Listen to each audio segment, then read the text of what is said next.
Since the time this whole process began with the S-600 installation standard, the CRI, one of the prime movers and shakers in this, has pulled out. Now that we're getting close to the end of this, when this will be finally completed, how does that change the ball game? The fact that the carpet manufacturing community, it looks like, will be completely divorced from this. Well, I don't want to dodge the question, but it kind of remains to be seen. Quite frankly, we've got to play that. Yes, they have withdrawn from the process. When our initial agreement to start this, the WFCA and the CRI were 50-50 equal partners, and within the last few months, they've elected that they don't want to play in the process anymore and have withdrawn their support. WFCA has picked up the ownership of it. We still absolutely are committed to it. We see the goal and the need. So the standards are still on track. It slowed us down a little while we got the processes all reviewed, but it's on track. When it's done, the WFCA will own the standard, and one of our primary missions is we're to do things to protect and help support the independent retailer out there, and we think this is absolutely a critical thing for our industry to have, so that, first of all, there's never been a rule book. It's always an interpretation. I think one of the things that's going to be the most interesting is to see how this plays out with inspection, because we all gripe about the inspection process and how it's uneven and inconsistent. Well, there really hasn't been a definitive guidelines that these inspectors are to go by. Now we finally, it's no different having a rule book in baseball or football or driving a car down the street. There's got to be some rules before you can have interpretations of them. So now there will be one. Now there will be one, and I think, the mill's involvement's probably a little overstated, at this point anyway, as far as the CRI is concerned. If they want to participate in the process, fine. If they don't, I think a lot of the logic and a lot of the reason why this whole project was embarked upon back when still exists. We need to be able to train installers to certain standards. We need to be able to test them to certain standards. Somebody walks in the front door of this business we're sitting in and says, I'm here and I'm an installer and I've passed these certifications, or I am up to date on that. Their employability, whether it be as an employee or whether it was, you retain as a subcontractor, becomes almost automatic. Quite frankly, in today's world, as bad as you need installers, but it gives the installer something to come in with, with the concrete evidence that they know a little bit about what they're doing. We have nothing like that in the industry today.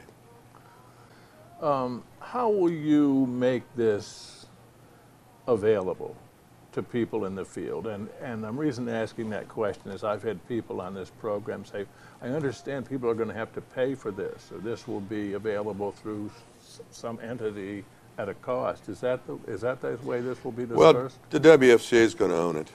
To say that there may be some cost for the document, there may be some, minor cost as far as, actually covering the production and distribution of the document, but it's not going to be onerous at all. We don't have a number. I'm not dodging your question. Really, then. No, we're talking the cost of a meal. It's just not. It's nothing that's going to hold anybody back. It's just a matter of the cost actually of the publication. And then we're still working right now. We're having meetings as soon as next week, as far as going into, how we're going to implement this, what the training process will look like. We have to get a training document, because you can't just go in and lay the whole thing down in front of an installer and say, there it is, absorb it. That's not real. That's not going to happen. Well, and there has to be a hands-on. Much of it is technique, is it not? Yeah, a lot of it's technique, but a lot of it's, an ANSI document, it's not allowed, and we don't call out brand names. We can't say use this type of adhesive or this type of tack strip. That's not what this is all about. What we can say, though, is that you need, sundries and supplies. Tack strip must be so wide and have so many rows of pins, just as an example, Yeah. So, it's a protection for the customer. It keeps her from getting this cheap, Yeah. Call it what it is. A lot of supplies out there are just kind of minimal, and it compromises the quality of an installation.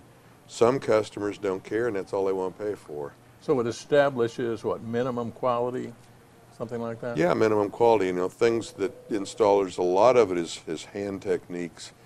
What installers should do, what an installation should look like, what the difference between an outline stair installation and a waterfall stair installation should look like. There's one whole chapter on how to upholster steps.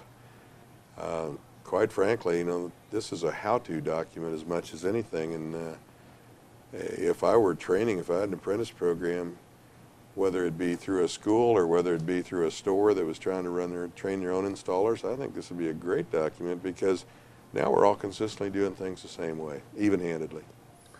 So then, going forward, you said somewhere the third quarter, I think you said, this will be a completed document after these many years, and every hurdle you could imagine, it seems like. Man, it's been a perfect storm. I mean, we haven't got enough film in that camera to talk about everything that has changed within our industries and our organizations in the last 5 years. But it started out to be, it was told we'd be about a 4-year process, so it was never meant to be quick. It's not that bad then. We're a year behind. Yeah. I mean, I'm not sugarcoating it, but it's not like it was supposed to take 5 weeks and it took 5 years. It's not quite that bad. But, well, I wasn't getting into the time span necessarily, but you had mentioned you're getting ready, training the trainers, which will be dispersed. Talk about how that likely will play out.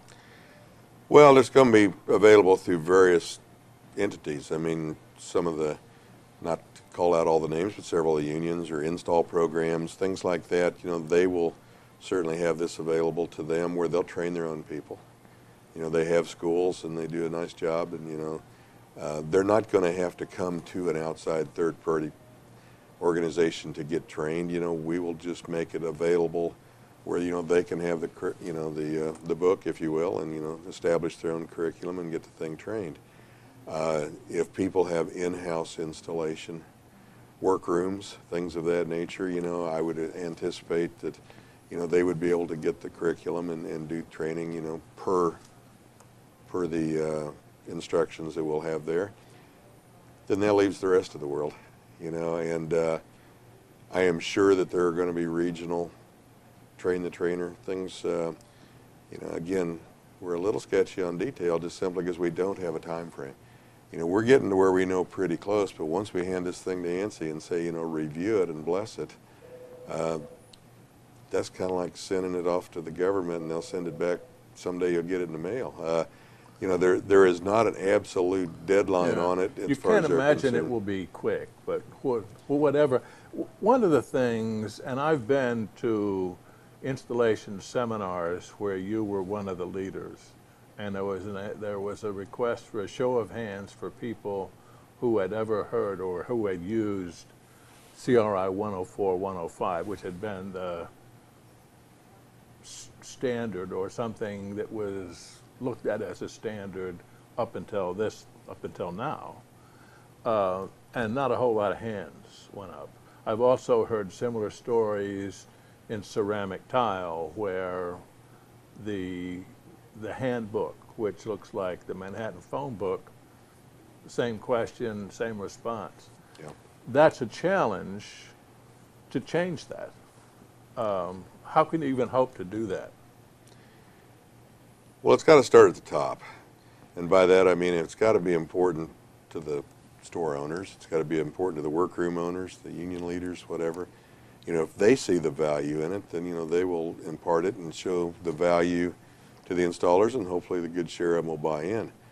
Under the present setup and system, the the guidelines that exist in this business today really don't mean too much to the individual installer. You know, there's very little there that would hold them accountable. There's very little there that probably help them or teach them, and I'm not being critical of what exists. That's why we set out to have better standards 5 years ago, but, you know, no, they haven't heard of them, but the reality is how could they have heard of them and why would they have heard of them? You know, most installers don't sit around looking for what the rules are that posted somewhere online. If stores don't tell them this is important, if they have no formal training, you know, I'm surprised any of them have heard of them, quite frankly, simply because, you know, it has not been promoted to them. You said a few minutes ago, we need to figure out how to go promote and sell this project to the flooring world, and I'll assure you we're working on that.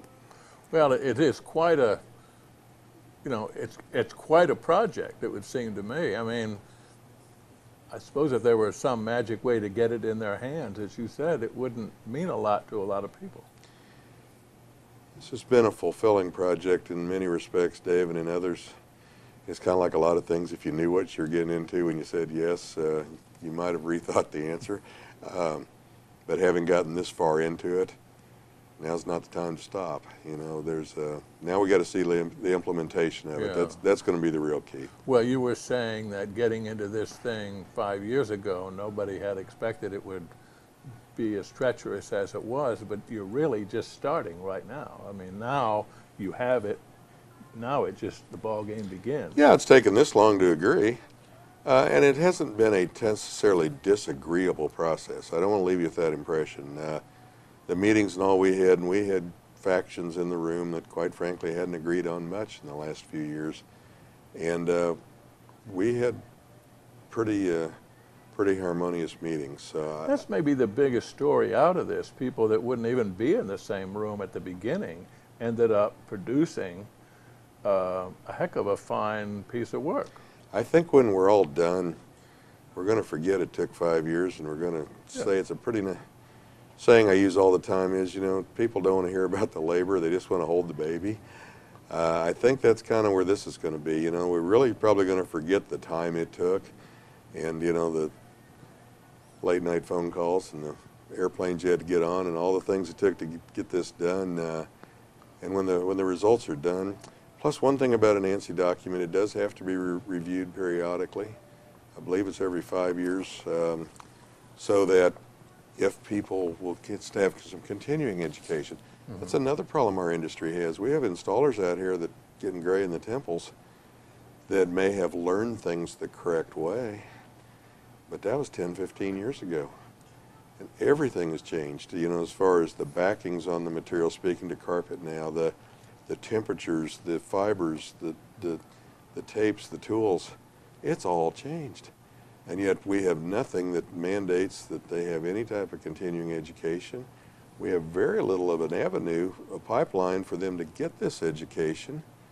If I knew how to, you know, service and maintain and overhaul a automobile, just pick on somebody here. You know, if I was a General Motors mechanic 15 years ago and I had it down cold, how many things do you think have changed in the last 15 years? Everything? Yeah. I mean, now you'd be restoring cars. You know, you wouldn't be fixing them, you'd be restoring them because everything, the tools, the techniques have changed. We're not quite that high tech in this industry, but trust me, we got guys out here still burning seams like they were doing it 15 years ago because it's the only way they ever learned, and nobody's told them a reason to change. So not only is this going to be a bit of a change on the upfront for many of our dealers and installers out there, but it's going to be something I hope that we can go forward and keep them continuously in the loop better as